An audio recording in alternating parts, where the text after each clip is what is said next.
ზოგადი სურათი საკმაოდ მძიმე იყო.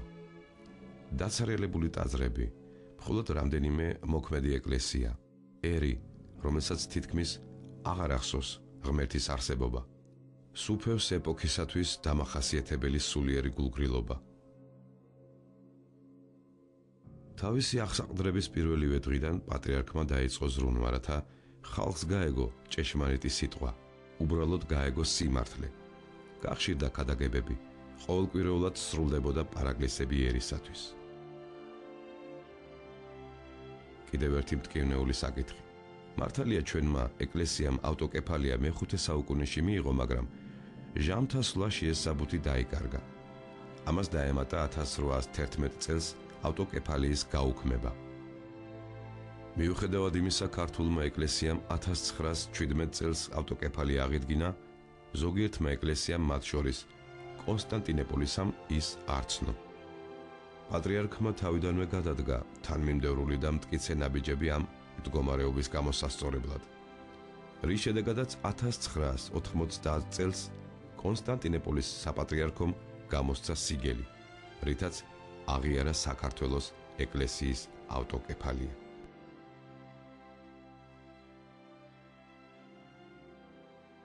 ეგრეთ წოდებული პერესტროიკის პერიოდში, როცა სახელმწიფომ მოადუნა თავისი მარწუხები ეკლესიის მიმართ, პატრიარქმა დაიწყო ახალი გზების ძიება ხალხის სულიერი ინერტულობიდან გამოსაყვანად.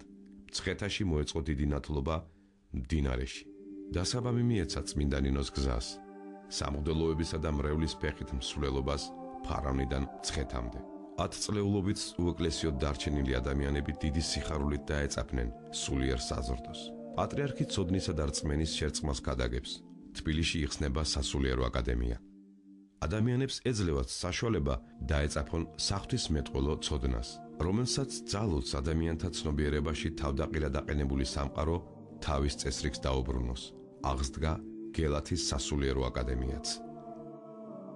საღვთისმეტყველო თხზულებებით შეივსო საეკლესიო კალენდარი, რომელიც ერთადერთი ნებადართული საეკლესიო გამოცემა იყო.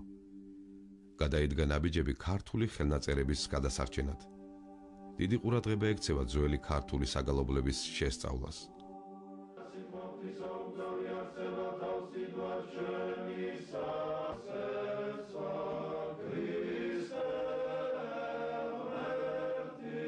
ეკლესიამ წმინდანად შერაცხა მრავალი სასულიერო მოღვაწე და თავდადებული მამულიშვილი.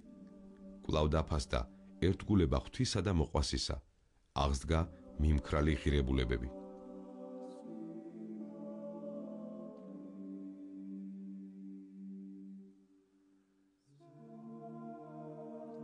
უამრავ სირთულეს შეჭიდებული პატრიარქი კი სხვათა შორის ამბობდა: დღეს მარტყოფში ვიყავი და როცა ვნახე, როგორ ლამაზად ყვაო და იასამანი, გადავწყვიტე მისი თაიგული ღვთისმშობლის ხატისთვის მიმერთმიაო.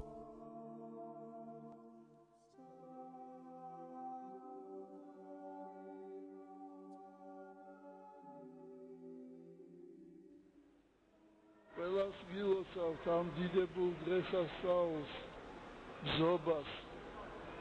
ბზობა ეს არის სიხარულის და იმედის დღესასწაული.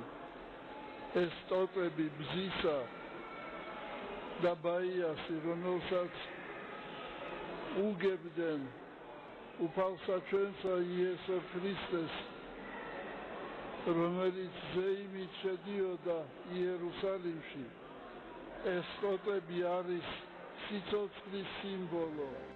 მისი უწმინდესობა ადრევე გვაფრთხილებდა: ღვთისა და კაცის ერთიანობაშია ჩვენი ძალა.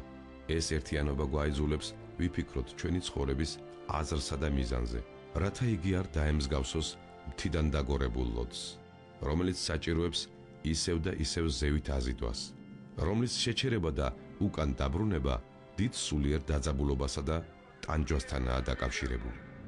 გეძლევათ ლოცვა კურთხევა, რომ აბრძანდეთ ახლა და წავიდეთ ერთად ქაშვეთის წმინდა გიორგის ეკლესიაში და მადლობა შევსწიროთ უფალს.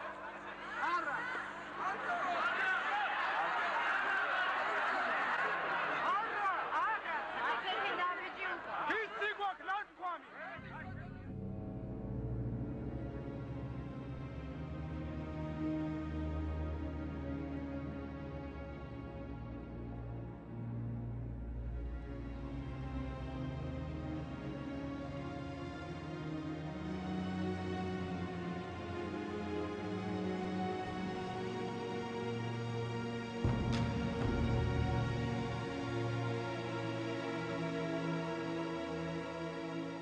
ძალიან მალე ღვთის წყალობით და ღვთის მადლით დადგება ის ბედნიერი, როცა მთელი საქართველო გამთლიანდება, როცა სოხუმში და მთელ აფხაზეთში ჩვენ ვიზეიმებთ საქართველოს გამთლიანებას. მე მინდა გითხრათ, რომ ჩემთვის აფხაზეთის ტკივილი პირადად ჩემი ტკივილია, იმიტომ რომ მე 11 წლის მანძილზე ვიმყოფებოდი აფხაზეთის მღვდელმთავარი და მე მახსოვს, როგორი ძმური ურთიერთობა და როგორი სიყვარული იყო ქართველებსა და აფხაზებს შორის.